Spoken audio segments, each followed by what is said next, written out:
नीलम की कहानी का अंजाम। बहू बिन दहेज की आती है तो उसे घर के रिश्तों में प्यार व अपनत्व की जगह अक्सर कड़वाहट ही मिलती है।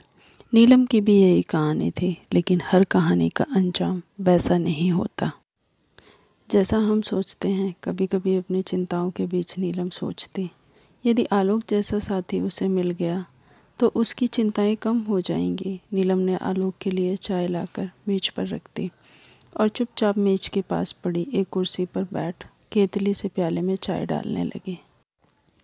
आलोक ने नीलम के झुके हुए मुख पर दृष्टि डाली। लगता था वह अभी अभी रोकर उठी है। आलोक रोजाना ही नीलम को उदास देखता है। वैसे नीलम रोती बहुत कम है। वह समझता है कि नीलम के रोने का कारण क्या हो सकता है, इसलिए उसने पूछकर नीलम को दोबारा रुलाना ठीक नहीं समझा। उसने एक कोमल स्वर में पूछा, माँ और पिताजी ने चाय पी ली? नहीं, नीलम के स्वर में हल्का सा कंपन था। क्यों? माँ जी कहती हैं कि उन्हें इस कदर थकावट महसूस हो रही है कि चाय पीने के लिए बैठ नहीं सकती, और पिताजी को चाय नुकसान करती है, तो पिताजी को दूध दे देती। ले गई थी, किंतु उन्होंने कहा कि दूध उन्हें हजम नहीं होता। आलोक चाय का प्याला हाथ में लेकर माँ पिताजी के कमरे की ओर जाने लगा तो नीलम धीरे से बोली, पहले आप चाय पी लेते, तब तक उनकी थकान भी कुछ कम हो जाती। तुम पियो, मेरे इंतज़ार में मत बैठी रहना। माँ को चाय पिलाकर अभी आता हूँ। नीलम ने चाय नहीं पी, गोद में हाथ रखे खिड़की से बाहर देखती रही।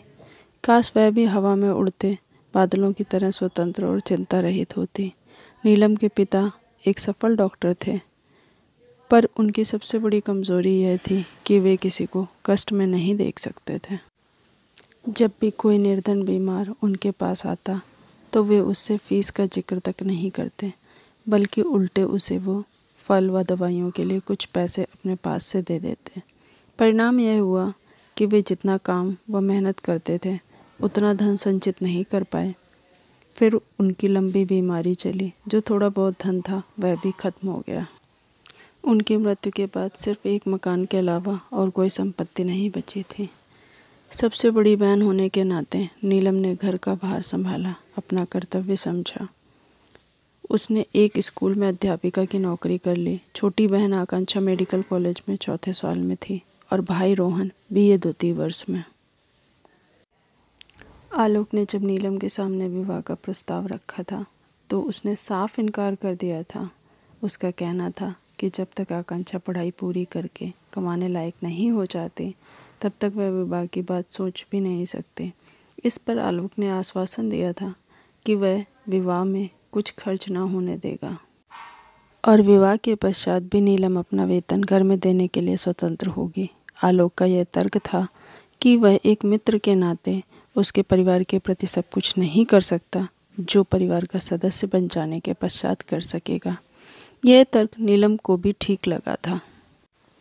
कभी कभी अपनी चिंताओं के बीच वह खुद को बहुत ही अकेला व असहाय सा पाती थी। उसने सोचा, यदि उसे आलोक जैसा साथी जो उसकी भावनाओं को अच्छी तरह समझता है मिल गया तो उसकी चिंताएं कम हो जाएंगी। फिर भी नीलम की आशंका थी कि अकेली संतान होने के कारण आलोक से उसके माता पिता को बहुत सी आशाएं होंगी और इसलिए शायद उन्हें दहेज रहित लड़की को अपनी बहू बनाने में आपत्ति हो सकती है। पर आलोक ने इस बात को भी टाल दिया था। उसका कहना था कि उसके माता पिता उसे इतना अधिक प्यार करते हैं कि उसकी इच्छा के सामने वे दहेज जैसी बात पर सोचेंगे भी नहीं। आलोक के पिता प्रबोध राय एक साधारण ऑफिस असिस्टेंट की हैसियत से ऊपर ना उठ सके थे। आलोक उनकी आशाओं से बहुत अधिक उन्नति कर गया था। घर के रहन सहन का स्तर भी ऊंचा उठ गया था। आलोक सोचता था कि उसके माता पिता उसकी अर्जित आय से ही इतने अधिक संतुष्ट हैं कि नीलम के वेतन की आवश्यकता अनुभव नहीं करेंगे। यही उसकी भूल थी जिसे वह अब समझ पाया था। उसके माता पिता ने पुत्र का विवाह बिना दहेज के लिए केवल इसलिए किया था कि बहू अपने वेतन से वह कमी पूरी कर देगी। जब उनकी वह आशा पूरी नहीं हुई तो वे चुप हो उठे। उन्हें इस भावना ने जकड़ लिया कि उन्हें धोखा दिया गया। आलोक कमरे में पहुंचा तो उसकी माँ सुमित्रा अपने पलंग पर लेटी हुई थी। प्रबोध राय पास ही पड़ी कुर्सी पर बैठे समाचार पत्र देख रहे थे। आलोक बोला, माँ नीलम कह रही थी कि आप थकान महसूस कर रही हैं। चाय पी लीजिए, थकान कुछ कम हो जाएगी। रहने दे बेटा, चाय के लिए मेरी तनिक भी इच्छा नहीं है। तो बताइए फिर क्या लेंगे? नीलम पिताजी के लिए मौसमी का रस निकाल रही है, आपके लिए भी निकाल देगी। रहने दे, मैं रस नहीं पीऊँगी। मैं तेरी माँ हूँ, क्या मुझे अच्छा लगता है कि मैं अपने खर्चे बढ़ा बढ़ा कर तेरे ऊपर बोझ बन जाऊँ? क्या करूँ, उम्र से मजबूर हूँ, अब काम नहीं होता। तो फिर क्यों नहीं नीलम को रोटी बनाने देती? वह तो कहती है कि सुबह आप दोनों के लिए पूरा भोजन बनाकर स्कूल जा सकती है। कैसी बातें कर रहा है आलोक? 7 बजे का पका हुआ खाना 12 बजे तक बासी नहीं हो जाएगा। तूने कभी अपने पिताजी को ठंडा फुल्का खाते देखा है? फिर एक ठंडी सांस ले, माँ बोली। माँ बाप पुत्र का विवाह कितने अरमानों से करते हैं। घर में बहू आएगी, रौनक होगी, शरीर को आराम मिलेगा। फिर एक और लंबी सांस छोड़कर बोली, खैर इसमें किसी का क्या दोष, अपना अपना समय है। श्याम सुंदर लाल 25 लाख रुपए नकद और एक कार देने का वादा कर रहे थे। कैसी बातें करती हो माँ? जो लड़की इतनी रकम लेकर आती, वह क्या आपके लिए रस निकाल कर देती? कार में उसे फिल्म दिखाने और शॉपिंग कराने में ही मेरा आधे से ज़्यादा वेतन सुहा हो जाता। ऊपर से उसके उल्हाने सुनने को मिलते कि उसके मायके में तो इतने नौकर चाकर काम करते थे। और माँ, यदि मेरा विवाह अभी हुआ ही ना होता तो क्या होता? यदि नीलम कुछ नहीं लाई तो वह अपने ऊपर खर्च भी तो कुछ नहीं कराती। तुमसे इतनी बार मैंने कहा है कि नौकर रख लो, पर तुम्हें तो नौकर के हाथ का खाना ही पसंद नहीं।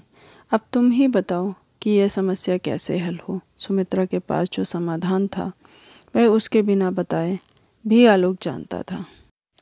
सो वह चुप रही। आलोक ही फिर बोला, थोड़े दिन और धीरज रखो माँ। आकांक्षा ने आखिरी वर्ष की परीक्षा दे दी है, अब उसका खर्च तो समाप्त हो ही जाएगा। रोहन भी 1-2 वर्ष में योग्य हो जाएगा और उसके साथ नीलम का उसका उत्तरदायित्व भी खत्म हो जाएगा। वह नौकरी छोड़ देगी? अरे एक बार नौकरी करके कौन छोड़ता है? फिर वह इसलिए धन जमा करती रहेगी कि बहन का विवाह करना है। आलोक हंसकर बोला, इतने दूर की चिंता आप क्यों करती हैं माँ? आकांक्षा डॉक्टर बनकर स्वयं अपने विवाह के लिए बहुत धन जुटा लेगी।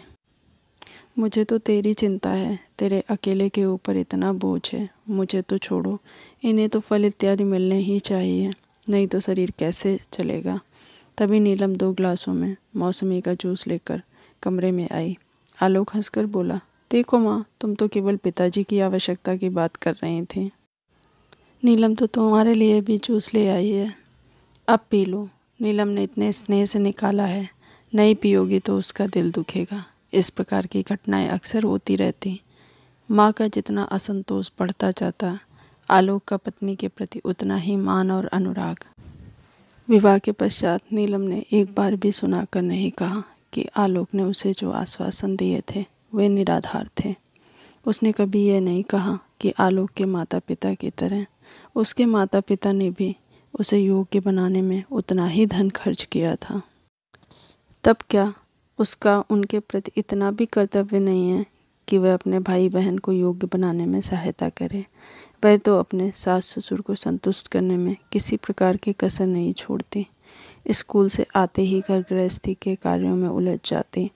कभी उसके पति से कोई स्त्री सुलभ मांग नहीं की। अपने मायके से जो साड़ियाँ लाई थी अब भी उन्हें ही पहनती, पर उसके माथे पर सिकन तक नहीं आती थी। नीलम ने सरलता से परिस्थितियों से समझौता कर लिया था।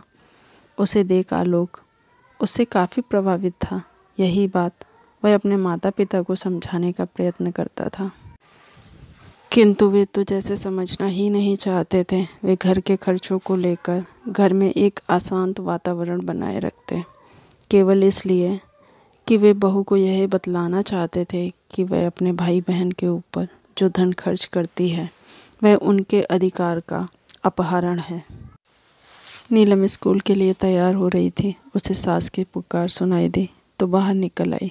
पड़ोस के 2 लड़कों ने उन्हें बताया कि प्रबोध राय जब अपने नियम के अनुसार सुबह की सैर के बाद घर लौट रहे थे, तब एक स्कूटर वाला उन्हें धक्का देकर भाग निकला और वे सड़क पर गिरे पड़े हैं। नीलम तुरंत घटनास्थल पर पहुंची। ससुर बेहोश पड़े थे। नीलम कुछ लोगों की सहायता से उन्हें उठाकर घर लाई।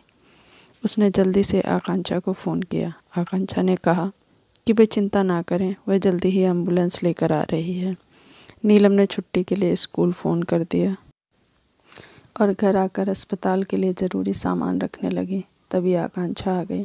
जितनी तत्कालीन चिकित्सा करना संभव था उसने की और उन्हें अस्पताल ले गई। आकांक्षा अपने स्वभाव व व्यवहार के कारण पूरे अस्पताल में सर्वप्रिय थी। यह जानकर कि उसका कोई निकट संबंधी अस्पताल में भर्ती होने आया है, उसके मित्रों और संबंधित डॉक्टरों ने सब प्रबंध कर दिए। घबराहट के कारण सुमित्रा को लग रहा था कि वह शक्ति रहित होती जा रही हैं। सारे अस्पताल में एक हलचल सी मची हुई थी। वह कभी सोच भी नहीं सकती थी कि कभी उसके रिटायर्ड पति को इस प्रकार का विशेष इलाज उपलब्ध हो सकेगा। बीच बीच में नीलम आकर सास को धीरज बनाने का प्रयत्न करती। आलोक ऑफिस के कार्य से कहीं बाहर गया हुआ था। नीलम ने उसे भी इस घटना की सूचना दे दी। रोहन समाचार पाते ही तुरंत आ गया था। दवाइयों के लिए भागदौड़ वही कर रहा था। मदद के लिए उसके एक मित्र ने उसे अपनी कार दे दी थी। 5-6 घंटे बाद प्रबोध राय कमरे में लाए गए। आकांक्षा ने बराबर नीलम की सास को तसल्ली दी कि प्रबोध राय जल्दी ही ठीक हो जाएंगे। वातावरण में एक ठहराव सा आ गया था। सुमित्रा ने कमरे में चारों ओर देखा। अस्पताल में इतना अच्छा कमरा तो काफ़ी महंगा पड़ेगा। जब उसने अपनी शंका व्यक्त की तब रोहन बोला, माँ जी आप 2 बेटों की माँ होकर खर्च की चिंता क्यों करती हैं? मेरे होते यदि आपको किसी प्रकार का कष्ट तो बेटा होने का अधिकार कैसे पाऊंगा? नीलम हंसकर बोली, माँ जी आज इसने पिताजी को अपना रक्त दिया है ना, इसलिए ये बढ़ बढ़कर आपका बेटा होने का दावा कर रहा है। यह सुन सुमित्रा की आंखें छलछला आईं। वो सोच रही थी कि यदि नीलम ने बहन को पढ़ाई में सहायता ना की होती तो क्या आज आकांक्षा डॉक्टर होती और क्या उसके पति को ये सुविधाएं मिल पाती? श्याम सुंदर लाल का पुत्र क्या अपनी बहन को दहेज के बाद उसके ससुर को खून देने की बात सोचता? प्रबोध राय जब घर आए तब तक सुमित्रा की मनोस्थिति बिल्कुल बदल चुकी थी और सारी कमजोरी भी गायब हो चुकी थी। रात को पति को जल्दी भोजन कराकर वे नीलम के लिए कार्डिगन बुन रही थी। तभी उन्हें रोहन के आने की आवाज़ सुनाई दी। प्रसन्नता से उनका मुख उज्जवल हो उठा। रोहन ने एक डब्बा लाकर उनके पैरों के पास रख दिया और पूछने पर बोला, माँ जी मैंने एक पार्ट टाइम जॉब कर लिया है। पहला वेतन मिला तो आपसे आशीर्वाद लेने चला आया। यह सुनकर सुमित्रा चकित रह गई। वे रूष्ट होकर बोले, क्या तेरा दिमाग खराब हुआ है? पढ़ना नहीं है जो पार्ट टाइम जॉब करेगा?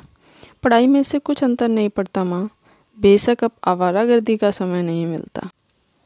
मैं तेरी बात नहीं मानूंगी। जब तक तू नौकरी छोड़ने का वादा नहीं करेगा मैं इस डब्बे को हाथ भी नहीं लगाऊंगी। और माँ जी आप तो जीजा से भी ज़्यादा धमकियाँ दे रही हैं। चलिए मैंने आपकी बात मान ली, अब शीघ्र डब्बा खोलिए, रोहन ने आतुरता से कहा। डब्बा खोला तो सुमित्रा स्तब्ध रह गई और डबडबाई आंखों से बोली, पगले में बुढ़िया यह साड़ी पहनूंगी? अपने जीजी को देता ना, पहले माँ फिर बहन।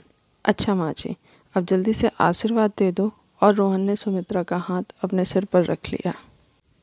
सुमित्रा हंसे बिना रह ना सकी। तू तो बड़ा शातिर है, आशीर्वाद लेने के लिए भी रिश्वत देता है।